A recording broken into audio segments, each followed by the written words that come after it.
Well, sartorially speaking, it is said that if you're wearing a yellow tie, it's the tie for success. So there's a fine-looking gentleman here today wearing a yellow tie. Yes, okay, I was making sure he didn't take the tie off. Leslie Jakes, OBE, has a very rich background in finance and economics. He managed an international financial institution and has chaired a number of organizations across a broad spectrum of management, education, trade, the arts, and charities. He has a dedication to the sustainability and the future of Pitcairn, and currently lives on Pitcairn with his partner, Jackie Christian. And they are both working diligently to develop and promote the Pitcairn tourist industry. But Leslie Jakes is now going to speak to us about a retrospective on 7 years as Commissioner for the Pitcairn Islands. Leslie.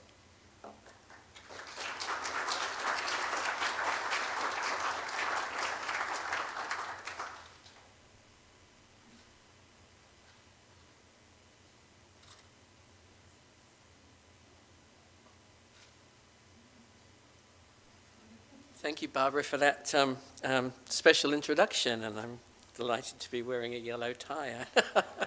Hopefully it will signify success for me too. It's a pleasure to be here with you all today in Angwin, and a big thank you to all of those who've worked so hard to put this important conference together. It's so good for Pitcairn to have people such as you around the world who care. I've visited the campus here at Angwin before when I was Pitcairn Commissioner, and I came here to meet with Herb. It's really nice to be back.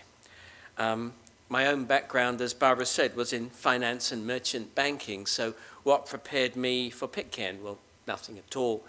My time as Commissioner was a wonderfully challenging roller coaster of emotions, joys, sorrows, achievements, and failures. And above all, an opportunity to make a difference, and I thank God for that opportunity. I'll never forget my first sight of Pitcairn Island, its volcanic cliffs rising from the South Pacific, a sense of history, and I'd have to say a sense of apprehension. I became Commissioner on September 14, 2003, having originally turned down the role. I often wonder what direction my life might have taken had I not been persuaded to reconsider. It would have been, I think, so much poorer.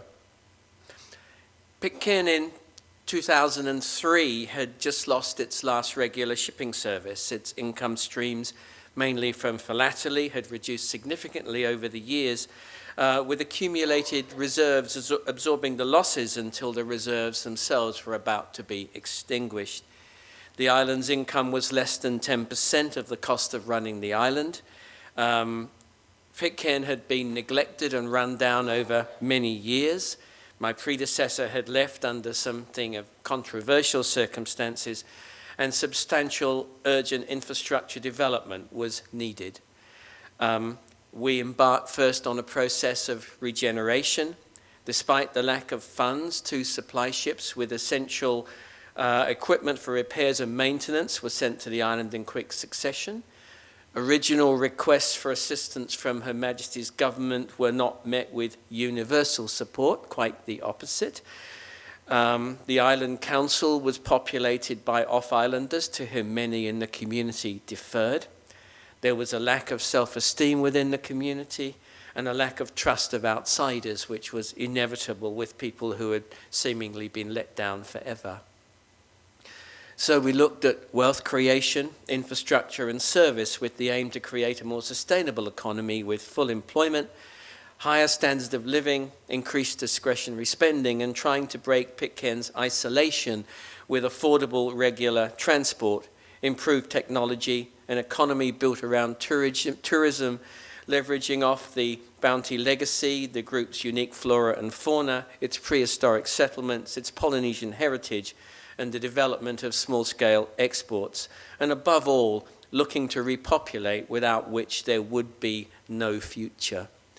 But to facilitate all of this, an infrastructure had to be put in place. A changing of the guard at DFID thankfully saw Martin Rapley take responsibility for Pitcairn, and together with Matthew Forbes, the Deputy Governor, we became a strong lobbying group spreading a positive Pitcairn message in London and Brussels and raising funds for projects from DFID and from the European Union. The first stage of redevelopment, the rebuilding of the slipway and jetty and the construction of a concrete road up the aptly named Hill of Difficulty, was completed on time and inside budget in September 2006. The project brought the community together. Heavy equipment from the project came ashore by barge, and members of the McConnell Dowell construction team wore breathing apparatus, just in case. Many had said this couldn't be done. Many, myself included, had little sleep the night before. It was an emotional moment for many of us. We rebuilt the schoolhouse, sending a positive message about Pitcairn's future. We raised funds by bombarding Her Majesty's government with a series of photographs of rotting timber and broken windows. I've still got them on my laptop today. We introduced a new satellite communication system providing increased bandwidth, video conferencing facilities, a telephone system linked to the New Zealand system, and television with CNN and a movie channel, the only English language feed from French Polynesia. We built a museum to house a collection of bounty and prehistoric artifacts, and we sought the return of items from around the world for the museum. We created an eco-trail to showcase Pitcairn's 11 endemic plants, and that was created with the support of Trinity College in Dublin. We introduced a minimum wage, and we got funding confirmed from the European Union to construct an alternative landing at Tedside, where the work is about to begin. The proposal, which was finally approved by the EU, was written in part by island personnel, and that went down superbly with the European Union in Brussels. Watching the unloading process on supply ship day showed us that we needed to do things better. The break bulk unloading system was replaced by specially built 6-foot by 6-foot containers, which could be packed in New Zealand and unloaded from the supply ship straight onto the longboats, where they were taken to the edge to be unloaded and distributed. No more sacks of flour split open with the contents spilling out in appalling weather into Bounty Bay. We then shipped a 20-ton crane into Bounty Bay by barge to make loading and unloading easier. The wind generators for which funding was secured was delayed, firstly by the successful bidder who couldn't actually deliver, and now by a rethink which will ultimately lead to a mix and match combination of wind and solar. The funding is there, the funding is put aside, but this is still very frustrating. We built on the small home loan scheme introduced by my predecessor, offering interest-free loans of up to $40,000 for first-time builders and $20,000 for home improvements. And we also introduced a small project loan scheme for small-ticket items like outboard motors. And certainly people at DFID raised their eyebrows. You've got an economy that's bankrupt. You're on budgetary aid and you're giving interest-free loans to the community. Why are you doing that? Because we want them to invest in the future of Pitcairn. That's why we did it. Many in the community have taken advantage of this. We gave honey producers the opportunity to develop their hives, and we brought an apiarist to the island for 3 months to work with the community to further hone their skills. And with the invaluable help of Glenn Christian, we successfully marketed Pitcairn honey worldwide. It's the purest honey in the world, and it's now sold in the top gourmet delicatessen stores in the UK, Partridge and Fortnum and Masons, and it's enjoyed in the morning by Prince Charles and by the Queen with their breakfast. We reintroduced the Anzac Day dawn ceremony to honour members of the Pitcairn community who served in 2 world wars. Pitcairn took its rightful place among other UK overseas territories as part of the wider EU community. We work with the Secretariat of the Pacific Community in defining objectives and developing a joint country strategy for development. We developed relationships with our nearest neighbour, French Polynesia, writing a memorandum of understanding which opened up trade and exporting possibilities. When the French Polynesian President Oscar Temaru invited me to share a pizza with him in Copenhagen en route to an EU conference in Greenland, I readily agreed. I don't eat seafood of any kind, so when Oscar ordered a seafood pizza with extra anchovies, I managed to eat the pizza while conversing and feeling physically sick, the things we do. For a number of reasons, the hoped-for airstrip couldn't happen. The length of available flat land for a runway, the size of the aircraft as a result, and the myriad of compliance issues for passenger transport meant that the project had to be parked. We're still not able to provide affordable transport for Pitcairners, as the current service is simply too expensive. It may be in time that an airstrip is possible, and technology is changing all the time. And certainly affordable transport for Pitcairners has to be a possibility. And then in 2007, we sought to restructure the governance and government, devolving operational responsibility to the community with the creation of GPI, the Government of Pitcairn Islands, and the Pitcairn Development Team. PDT brought together members of the community from across the political spectrum and wrote over 30 policies and procedures to underpin the new structure. 4 operating divisions were created, run by divisional managers, and the structure itself became known as the Christmas tree. The off-islanders no longer sat on council, and that wasn't a reflection on the calibre of the people, but rather that it's Pitcairn's council. The new structure went live on the 1st of April 2009, with a new constitution implemented on the 1st of April 2010. Sometimes when I think back, all of this seems remarkable, particularly so given the background against which it was achieved. At times it wasn't easy. There were down days, but we never gave up.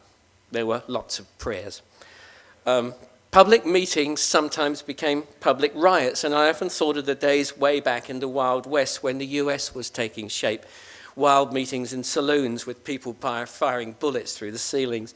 But we kept focused. We kept on task. Pitcairn was always the bigger picture. Drawing a line and moving on became a bit of an overused cliche, but that's what we had to do. All of us, and most of us did. A changing of the guard of Her Majesty's personnel presented fresh challenges and left me at times quite bewildered. With British government personnel, commitment and attitude can vary according to the people. There doesn't seem to be much benchmarking, and then they move on. Pitcairn was most fortunate indeed to have had the support of such excellent advocates as Martin and Matthew, and Phil Mason, the head of Overseas Territories at DFID during this time of change. I was grateful to the many people at the FCO and DFID who cared about Pitcairn for their support and their encouragement. What changed? People changed. New people didn't agree with the direction we were taking, and things became difficult as a result. There were even attempts to stop the alternate harbour project, but thanks to the support of DFID and others within the FCO, the project went ahead.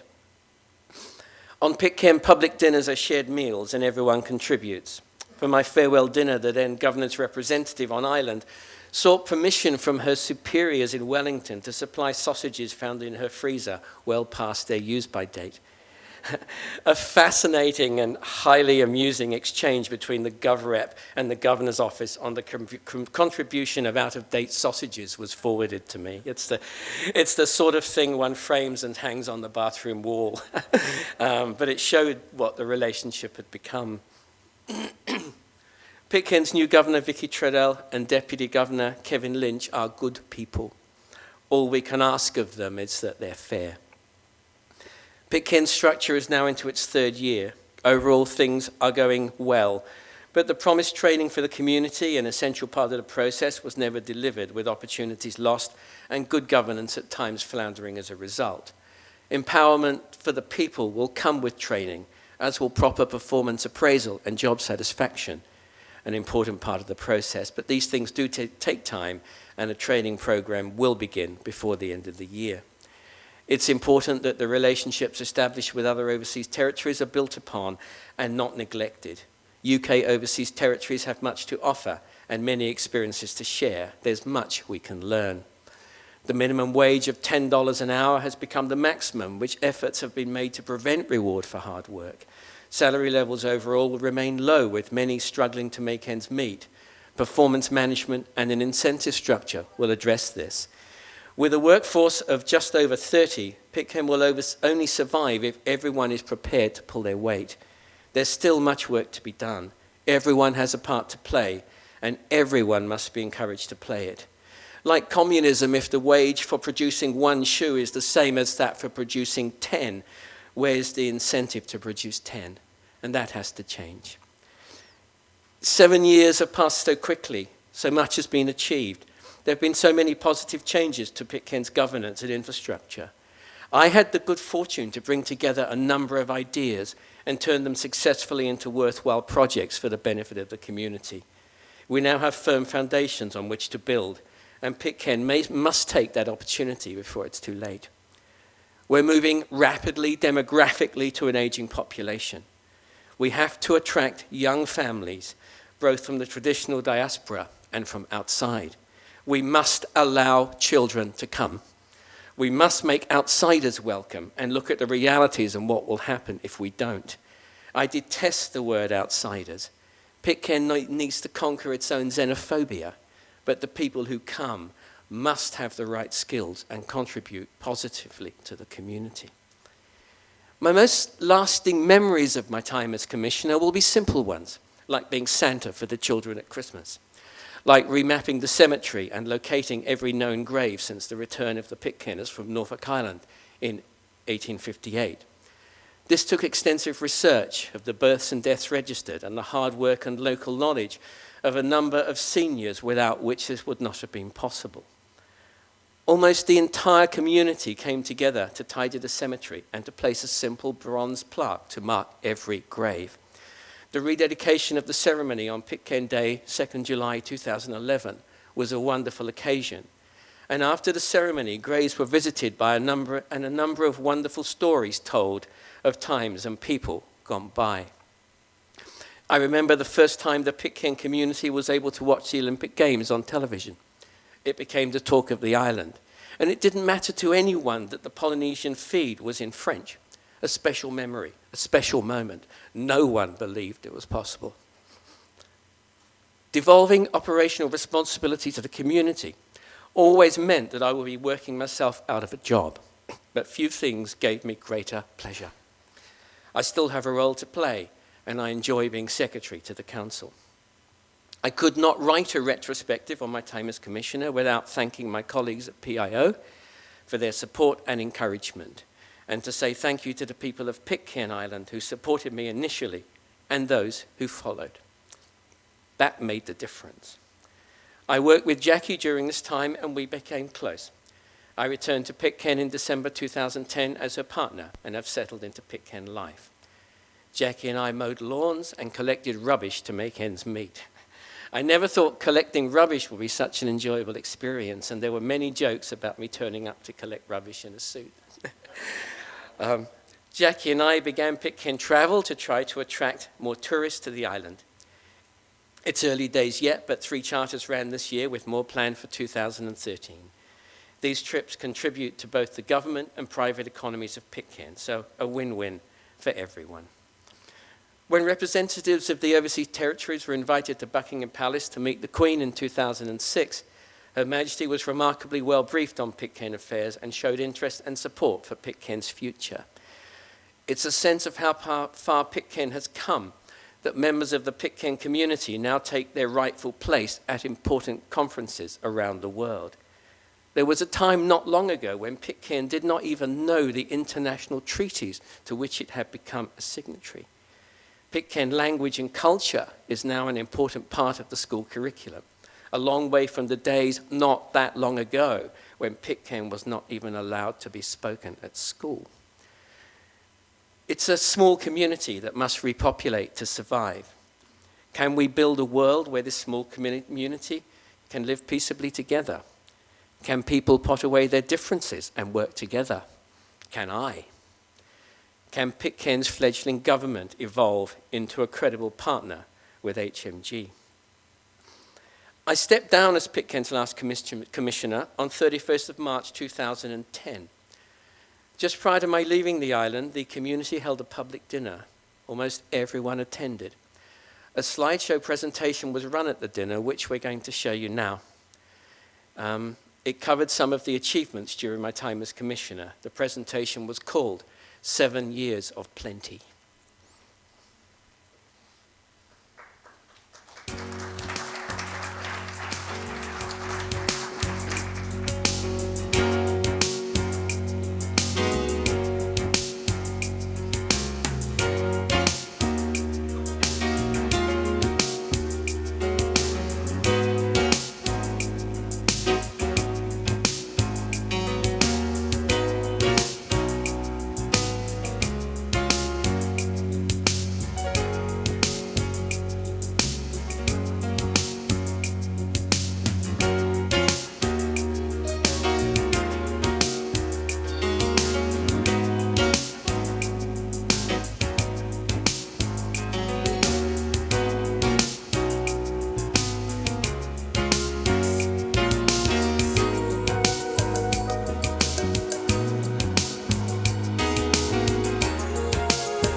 Thank you. At my farewell dinner on the island, the community sang that beautiful Pitcairn anthem in the sweet by and by. And a whole raft of thoughts went through my mind, joys and sorrows, emotion, and above all, hope for the future. Thank you. Thank you.